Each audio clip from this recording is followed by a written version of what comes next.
Hello, everyone, and welcome back to Disqualified. It is your Royal Rumble reactions with Caleb, Trevin, Zach, as always, behind that camera.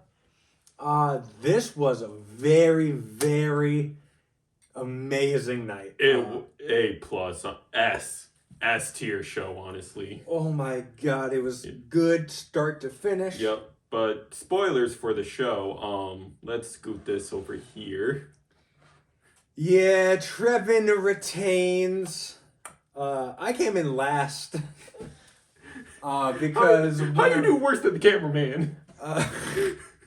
Because one of my picks did not come out. We'll get to that later. Yeah. But honestly, it was a spot that no one was expecting the person to fill. No. Yeah. Yeah, I could see you, Zach. But let's get into it. The first match of the night was the Women's Royal Rumble match. Started off by Io Sky and Liv Morgan. Yup. Two women that I both picked, and Io was a universal pick between all three of us also. Mm-hmm. And spoiler alert, they Iron Man this match. Yeah, so Trevin, just give us your score real quick for this match.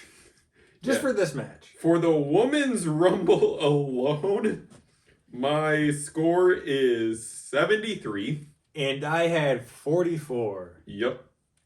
And Zach had 52. Yeah, I got my ass kicked this predictions. Yep. And then I re-broke the news of like, Caleb, you're fighting for second place right now because we picked the same three men's. Yeah. This was a good match. So what we're gonna do is we're just gonna list off the people that came in. Yep. In order. We're not gonna go through all the spots. We'll go through the high spots because we want you guys to go watch this if you haven't watched it. Because, again, this entire show was S tier, but especially the two Rumbles. I think the Women's Rumble match was better, in my opinion. A little biased because of the result of the men's. We'll get into that when we get to that. Yes. Yeah. But, all right, so Io and Liv started off, and then we got coming in at number 3. A bit of a surprise for how early she comes in, but Roxanne Perez. And then number 4, a bit of a surprise for how early she comes in my opinion, Lyra Valkyria. Yep. And then with number 5, we have Chelsea Green. Yeah. And then number 6. Number 6 was B-Fab. Mm-hmm. Number 7 was Ivy Nile. Ivy Nile. Yep. 8, Zoe Stark. 9, Lash Legend. 10, Bianca Belair. 11, Shayna Baszler. 12, Bailey. 13, Sonya Deville. 14, Maxine Dupree. Yep. 15, we have Naomi. 16, another surprise NXT entrant in Jada Parker. Mm-hmm. 17, we have Piper Niven to support Chelsea. 18, we have Natalya. 19, making her WWE debut officially, Jordan Grace. Yep. With the sirens and everything. Yep. 20, we had Mitchin. 21, surprise return, especially after some contract and story finacles. Alexa Bliss makes her WWE return. With the doll still paying tribute to the Fiend Her storyline. jacket said Fiend Forever. We're going to go into the spots and everything after we get through the list. Yep. 22, we have Zelina Vega. Mm-hmm. 23, we have Candice LeRae. 24, another NXT entrant in Stephanie Vaquer. Yeah, coming in, doing her thing. Yep. 25, we have Trish Stratus. 26, we have Raquel Rodriguez. 27, making her in-ring debut, Charlotte Flair. Mm-hmm. 28, we have very surprising NXT entrant, your women's champion herself, Julia. Yeah, came out of nowhere. Yep. 29, Nia Jax, and the final entrant in 30 is a returning Nikki Bella. Yeah, so I can take over for the men's rumble when we get to that. Here you go. And yeah, going over these spots is there was a lot. Everyone got a lot of time to shine. The 2 Yes. minutes flew by. They increased it this year from 90 seconds to 2 minutes. Yep. But it still flew by. I was like, we're already at 2 minutes? Yeah, man, like the highlight spots were pretty much All the returns. all the returns. Nikki Bella was a shock return. Yeah. I knew that she was on the radar for coming back. No one thought this was the match to do it. I did not think it was this time that it was Yeah. going to happen. And as we mentioned when we introduced her in 21, due to the contract and story finufbles behind the scenes, I thought Alexa Bliss wasn't touching this match. Surprised with no Becky Lynch coming in Yeah. and no AJ Lee. Not really surprised. Like I No. said in the predictions, it's a risky pick. Yeah. And that's because that was the safe option, because the riskier option was going for both AJ and Big E. And we'll get to that match later, and Yes. we'll see how. But that goes another surprising fact is that all the NXT stars that entered lasted a while. Yeah, Roxanne Perez in your final four. Not Only the the final four, but the final three. final 3 and final 2. Mm-hmm. Yeah. So the big spot that I want to talk about was Io, Bianca Belair, Naomi, Liv Morgan, and Raquel. No, Liv didn't get eliminated right away, but Yes. Raquel Rodriguez. Yes, there were like 5-6 women on the apron, and Nia, just still with a full tank of gas, coming in at 29, just went a chug. Yeah. Also, Piper Niven eliminating Chelsea Green. Yup. Chelsea Green eliminating Lash Legend. Yeah. Yeah, there was a lot of cool spots. It came down to your final three of Nikki Bella, Charlotte, and Roxanne Perez. Yup. Then Nikki Bella gets eliminated, and then Roxanne gets eliminated. Making your winner. The first two-time women's winner. Yup. Charlotte Flair. Yeah, good match start to finish. It was a perfect way to open. Our eyes did not come off the screen this entire match. For both Rumble matches, honestly. Like, our eyes were glued. Yeah, man, they really know how to captivate an audience, how to get them invested right off jump. Yes, like, the stories they built up here for not only the main roster stuff, because that's sort of what the Rumble does, is set up filler non-title matches for Mania and just as for weeklies as well. But also, the surprising NXT entrants also have some story. Like, you have that Roxanne Julia rival. Heck, 3 women in this match have a triple threat for that NXT Women's title in a couple days. Yeah, it was insane. Was not expecting Julia, of all people, to join, because technically your title is under a challengeable title. Yeah, but it was a cool showing from everyone there. Yeah. The women's division now has new life being breathed into it. Yes, like with we could Alexa tell, Bliss like, and Jordan Grace with Charlotte Flair, and now Nikki Bella is back. Yep, Trish Stratus too. Trish Stratus might go on another run. Hey, it is a good time to be in the women's division. You know, they were teasing at some potential Liv matches while also still teasing at, like, hey, her and Raquel could steal the titles. Yeah. But speaking of, you brought up AJ Lee, but another person that surprisingly did not return, Jade Cargill. Yeah, I thought Jade Cargill was going to come in and cost the women the match. Yeah. Or Bianca and Naomi the match, but no. So I don't know when exactly the payoff for this is going to be. Yeah. I'm thinking when Liv and Raquel challenge for the titles. Yeah. maybe that's when she comes back.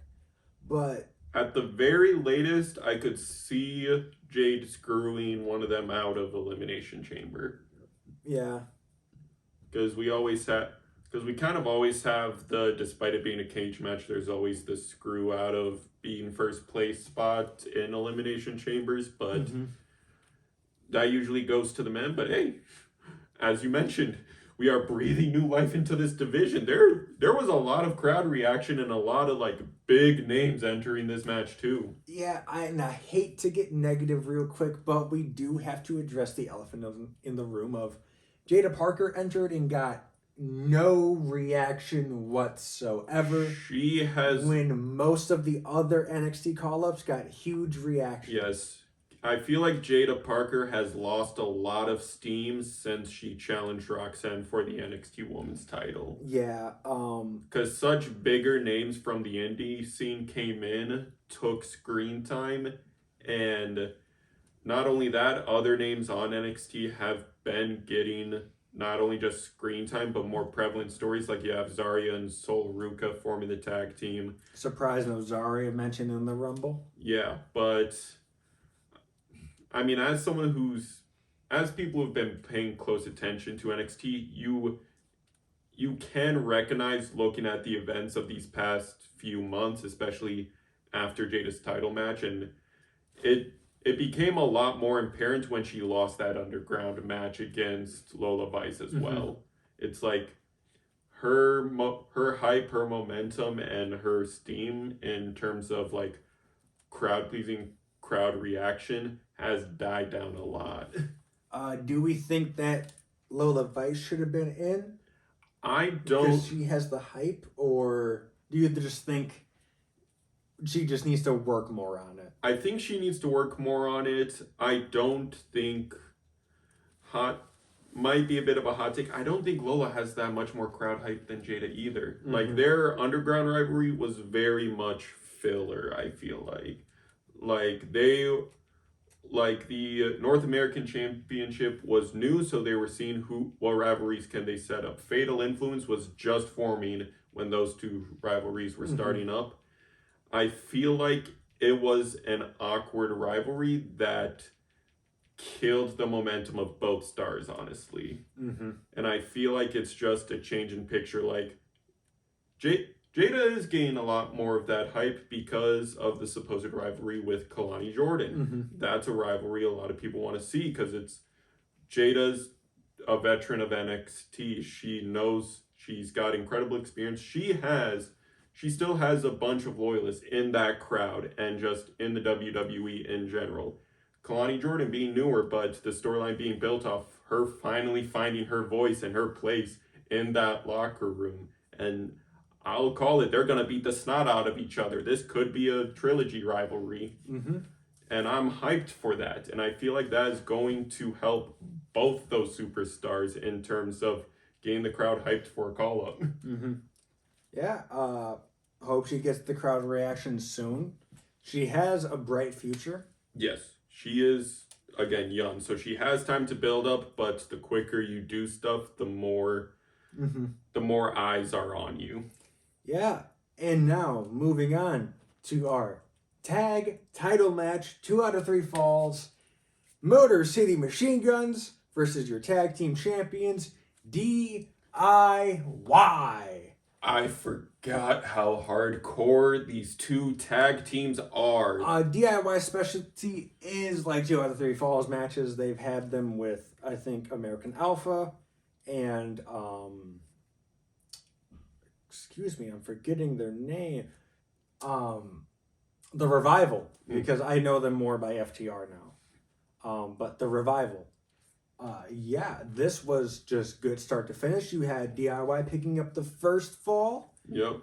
Motor City Machine Guns picking up the second fall. And they're both running out of steam, but surprise interference from none other than the Street Profits. Coming in, attacking with a crutch. That is actually necessary due to a still decently active injury. Yeah, and DIY DIY meets in the middle and picks up the third victory. Yep. So that means DIY retains. Yep. But as Very they're good match. But as they're celebrating, Street Profits still got a piece of a crutch and go at DIY. Pick up the titles, and that draws out the match in the segment. But let's go over this. A lot of good spots. So at first we saw what I thought was a broken nose on Shelley, but it wasn't. No, yeah. He just sold it really well. Ciampa got busted open at some point. Yeah. Johnny's mouth was bleeding. Yep. Shelley was bleeding. Yeah. I'm pretty sure due to how close of friends these four are, some of those moves were stiff. Yeah, geez, it was just so good. It was fast-paced action. Yes. The one thing I will say, Gordon watched this with us. He was correct with their gear tonight was just a little too similar. Yeah. He was getting confused on who was on whose teams. But yeah, other than that, I can't knock this match at all. Yeah, no, I mean, it's insane how, Motor City Machine Guns have been doing tag matches for a long time, but every time I see their tag combo moves, especially where they take turns running the ropes, that move for the final, one holds the person up in a chokehold and then one sliding double kicks them. There was like a face lock that Shelley was applying. Chris Sabin ran and did a sliding drop kick. Yep, I'm like... That looked stiff as hell. Yeah, no, and I'm also like... Because they hit that every match as well, so I'm like, the practice, the dedication, and also just the chemistry of that tag move alone... My God. Yeah, this whole match was insane. Yes. I can't wait for Profits versus DIY. I think this is where the belts get moved. Yeah. Hopefully it's on the PLE and not on the SmackDown. Technically, I was correct on who was retaining, but not by the interruption that I thought, because of how much hype they're building around them, that Pretty Deadly was going to be the ones to interrupt. But however, last night on SmackDown, Pretty Deadly finally took the wool off their eyes and were like, "You're not helping us at all. It's all about you. We're done. You're on your own tomorrow." Yeah. And a lot of people are debating now, especially because of the Profits interrupting, who they're going to put the titles on, because DIY has reasons to go after him. This could lead to a number one contenders match between Profits and Pretty Deadly. But again, I mean, SmackDown does have that third hour to just build people up. Man, SmackDown's tag division is cooking. It is. It's the best tag division, in my opinion, in WWE. Yep. It is just great. They have so many good teams. They have Legado del Fantasma now working as faces, pretty much. Yeah. So that's cool to see. Yeah, I mean... And now with the Profits being added in, you get new life with a new team. Because they're pissed at the entire division. Yes, they are. Yes, they are. They are full-blown heels now, which is funny because BFAB has sort of detached from the Profits to be a face with Meacham. Yep, but we don't know how long that's going to last. Correct. But we shall see. Yeah. Moving on to your WWE Championship ladder match. Your Winged Eagle champion, Kevin Owens, enters the match first. And then the American Nightmare, Cody Rhodes, enters. Yep. And this is also all gas, no brakes. Yes. Literally breaking off pieces of the rung of the ladder and whipping each other with it. And the hinges too. Like, Kevin on the ramp, no less, after a ladder fell down on ringside, powerbombed Cody through the hinges. Not onto the ladder, through the hinges that like go Yeah. And then another high spot we see is them utilize a tiny ladder throughout most of this match just by throwing it at each other and and basically doing top rope / mid rope aerials off the ladder in the middle of the ring. Yeah, and then we see a fisherman's like buster, I guess, onto a ladder from Kevin Owens. Oh my god, this looked like it murdered Cody Rhodes. I thought he blacked out because of how much officials were there, how long it took for him to acknowledge the ref. Yeah, there's also a spot before we get into the biggest spot of the match. Cody was hanging from the titles. He went from one side of the ladder to the other, which I thought was pretty funny. Yeah. Speaking of using every part of the ladder, Cody used one of the hinges as basically a bat / kendo stick. Oh no, he broke off a rung. He broke off the bottom rung of a ladder and was swinging that bitch around. Yup. These two generational beef came out this match. And going into the high spot of the match, the finale, pretty much there was a ladder bridge set up, and it was just a matter of time before that got utilized. Yep. Both men are on the announce table. Kevin goes for a package pile driver. Cody counters. And then we get an Alabama slammer through a fucking ladder. And KO is murdered dead. Kevin Owens. That man was bleeding. Yep. Sammy came out earlier to check on both men as he's still both their friends. But then he's looking at Cody like, you fucking killed him. Yeah, he's like, someone check Kevin's pulse, because Kevin folded like an omelet too. Yeah, and then of course Cody climbs and retains. Yep. We all picked Cody to win this match. For obvious reasons. But jeez, it was insane. Because that's the thing. I was talking about it during the match, and it's like Cody has had a checkered history with hardcore matches. His words, and I quote, he needs to decide if he wants to be good at hardcore matches or not. Yes, because the Bloodline Rules matches, bangers. The steel cage match he had with Solo, a surprising banger. His I Quit match with AJ Lee. Or AJ Styles. AJ Styles, sorry. Ron AJ.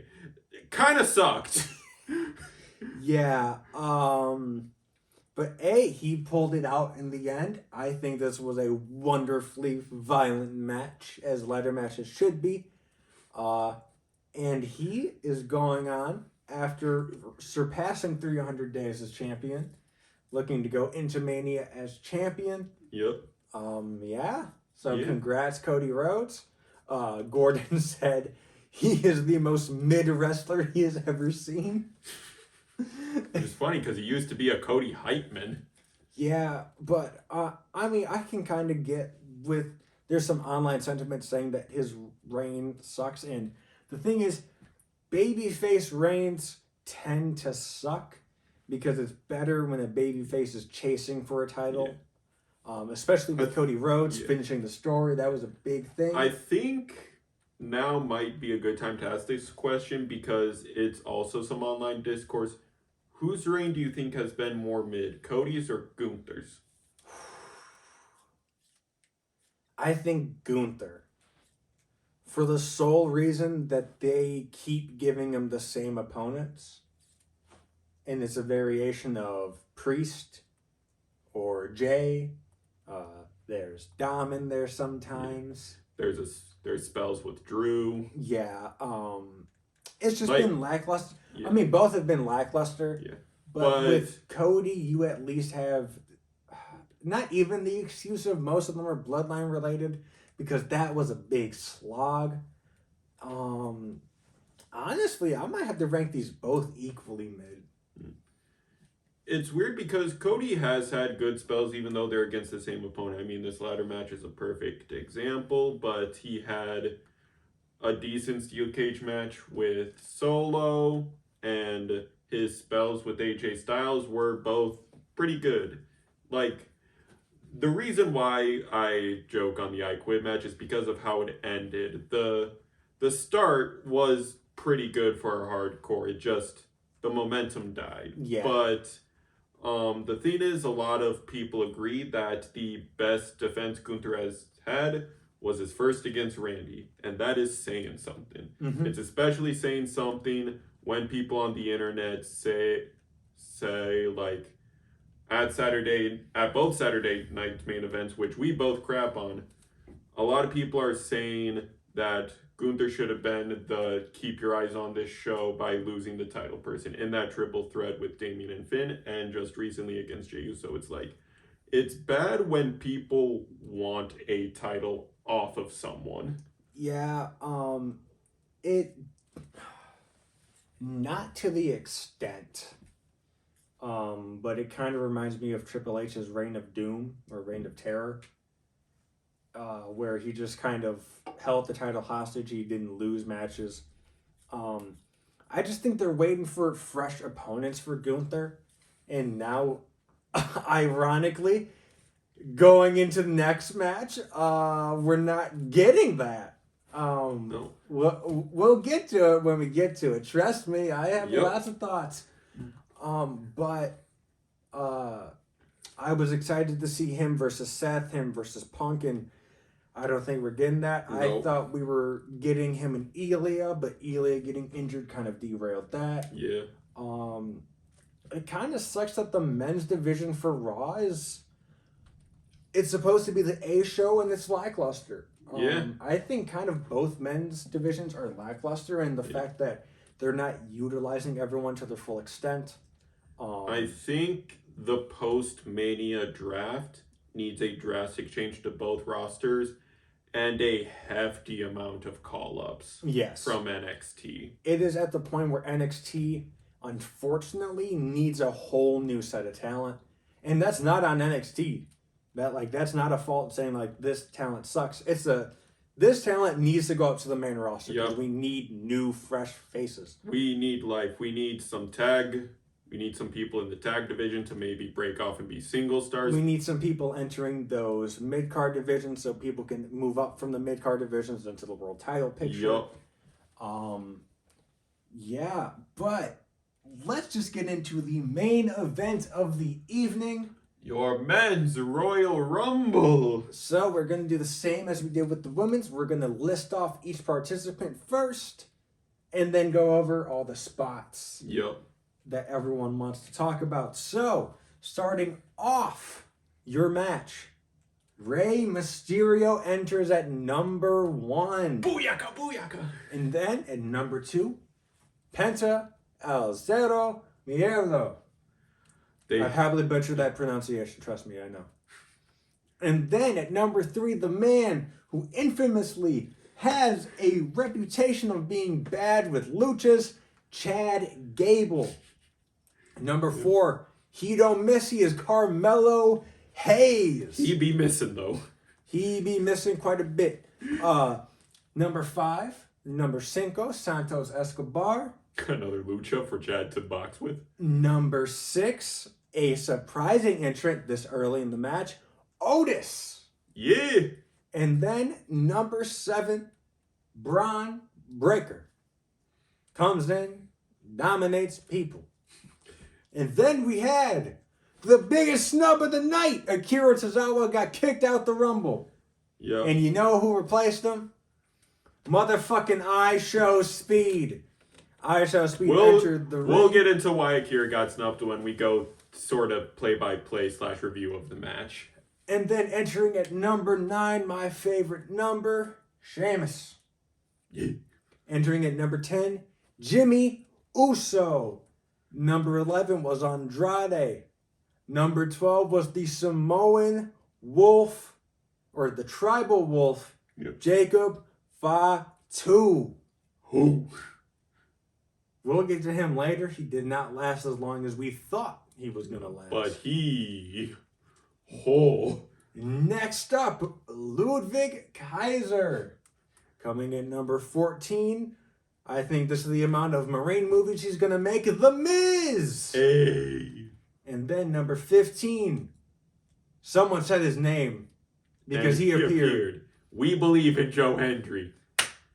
He was in the Rumble, ladies and gentlemen. Number 16, around the spot where I predicted he'd come in.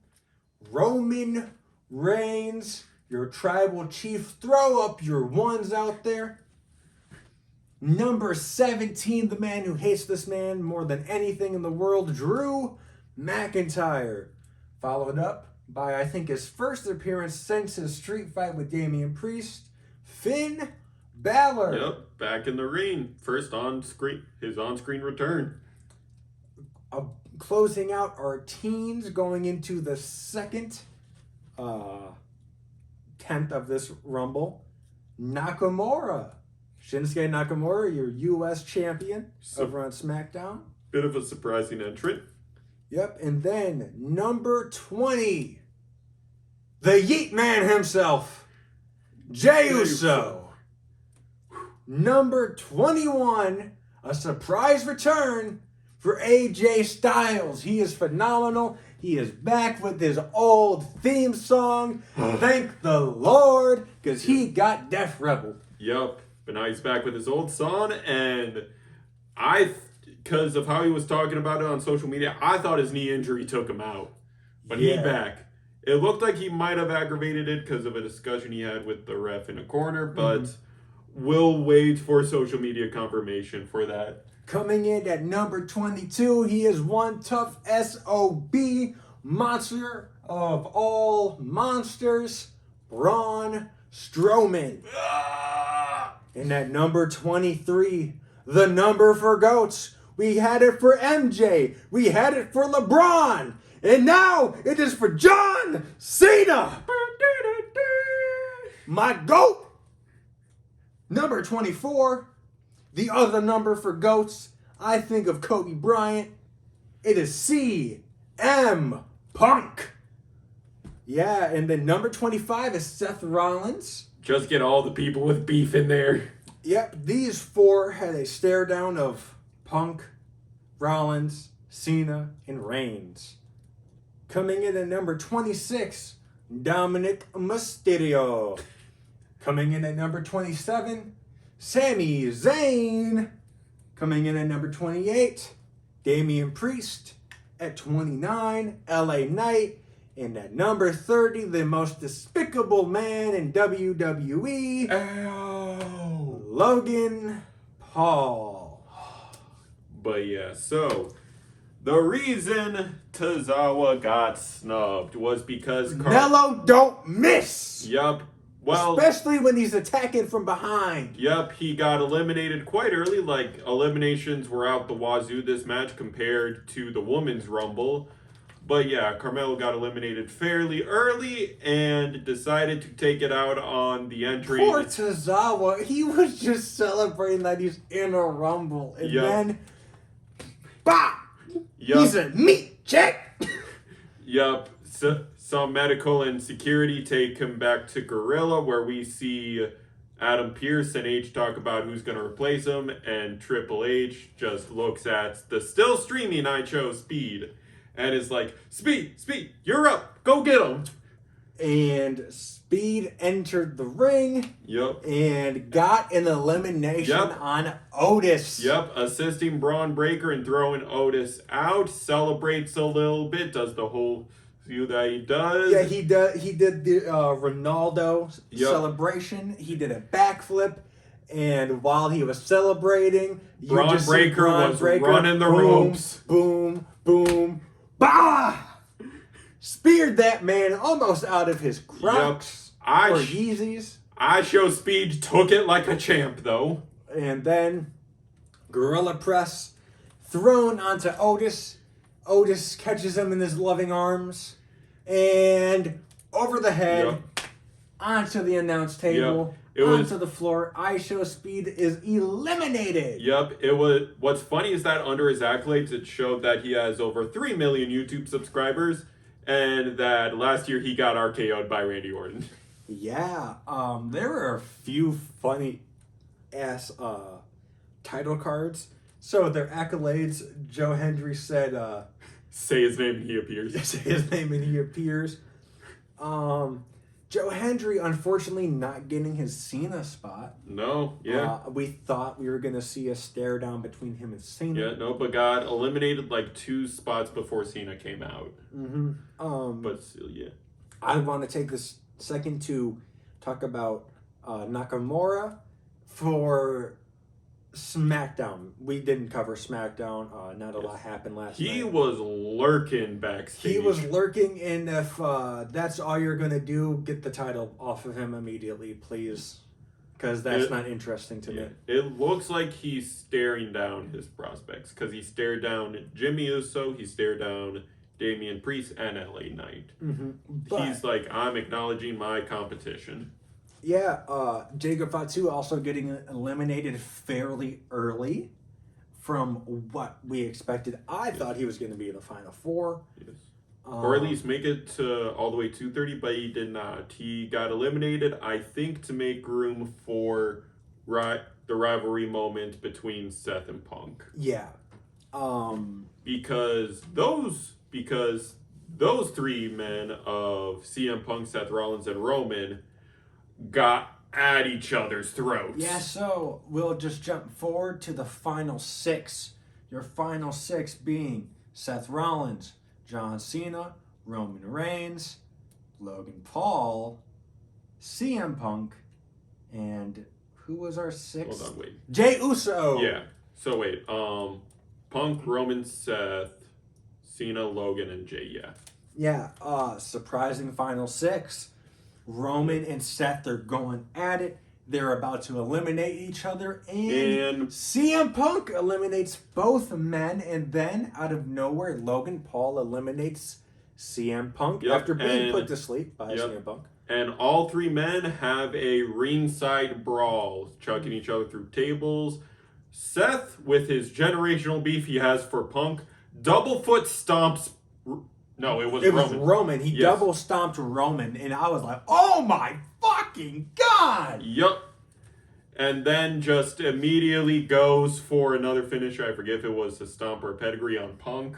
Yeah, it's basically like the reason why these 3 men will not be in the title picture is because they are beating the snot out of each other at Mania. Yeah, I think we're going to get a triple threat match at Mania between these 3. But also expect these men to probably be in Elimination Chamber. Yeah. And then we get Logan Paul getting eliminated. And we are down to our final 2. Of Jey Uso. And John Cena. And they have a little stare down. The crowd is hyped because of how over Jey is and the fact that John Cena is 1 man away from winning another Rumble. And pretty decent match. It goes on for like 5 minutes. Their singles match. Not Cena, gonna lie. Cena hits the 5 moves of doom on Jey. Almost. He didn't hit the AA. Correct. He didn't hit the AA. Yes, he hit 4 of the 5 moves of doom. Jey hits a spear, goes for elimination. Cena reverses onto the Jey is on the apron. Yep. Cena turns around. He's celebrating. He realizes Jey is not eliminated. Yep. So he goes for Jey. Jey pulls him onto the apron. They have an Classic apron battle. Yep, apron scuffle. Bit of back and forth. Cena goes for the AA. Jey Uso back in the ring, pushes my goat out, and Jey Uso is your Royal Rumble winner. He is facing Gunther, and I am not excited for that match. He is winning that title off of Gunther. Like, don't get me wrong. Happy for Jey. Yes, he deserves this. He deserves it 100%. No matter how much I shit on him for doing the same thing week in and week out and coming in and taking screen time by doing a little stupid dance for 10 minutes. He's over. He deserves this reign when he gets it. Yes. He's defeating Gunther. They could swerve us and have him face Cody, but I don't think that's going to happen. No. Especially because the people who did not win the Rumble and got eliminated, especially that 3-person ringside brawl, and also people still wanting the old face of the company versus new face of the company match for the potential record-breaking world title reign. I do feel like Cena have gets it. I do Hey. feel like we have a confirmed 4 participants that are entering that men's elimination chamber. And if I have to throw my hat in for another 2, I'm gonna throw in Drew McIntyre and Jacob Fatu. Oh yeah. Just making it an all-star. Yep. Um, And those 6 men entering makes sense because last Well- year's elimination chamber was a lot more predictable because you only had one Raw star and it was to challenge Seth. mhm. All 4 of these men, despite half of them being on, despite all the 4 men we're talking about being on Raw, they have reasons to go after the SmackDown star because of their history. Well, let's break it down by roster. In this case, we'd have Seth Rollins, CM Punk, and Drew McIntyre representing Raw. Roman Reigns, as far as we know, is still a SmackDown star. Yes, He's technically, not a free agent. yes. Or is he a free agent? He is a free agent. He did not get drafted. Okay, so Jacob Fatu representing SmackDown. And then we have 2 free agents in Roman Reigns and John Cena. Yep. Still, I think it's an unpredictable match. You could literally go with anyone. Once again, I am going to be selfish and choose John Cena to win Elimination Chamber, please. Yeah. Please, Triple H. But I think it's Cena Hey. wins Chamber and we get the triple threat. congrats at to Mania. Jay. Yeah. He did it. And now we'll just see where Yep. the road to WrestleMania takes us. Monday's gonna be insane. This is my favorite time of the year. We just witnessed my favorite show of the year. Men's Rumble match. If I had to grade it, I'd give it an A. And the Women's Rumble match, if I had to grade it, I'd give it an S. Yes. It was a bit predictable with Charlotte winning. There was no tension there like there was in the men's. But the amount of surprise entrance the women's division had, like, It more than made up for it. Yes. They gave the women a lot of time to shine with heck. eliminations about coming in. An NXT rep being in the final 2 is nigh unheard of for both women's and men's rumbles. Yeah, and then you had, I think a bulk of the eliminations started happening towards the middle of the match. Yes. So the people that entered first still had a lot of time to shine. And yeah, so that is your Royal Rumble reactions. Trevin wins. I get punished. Gordon said he's contractually obligated to do the punishment that him and I both lost. So I have Yep. 3 punishments coming my way. Rack 'em up. I don't know what it's going to be at this point. I feel like I'm just going to take a chop for each punishment. But yeah, be sure to like, comment, subscribe, ring that bell 3 times so you know the match is over, and point to that WrestleMania sign because we're on the road to it. See you next time. Thank you for your time. Peace. Bye.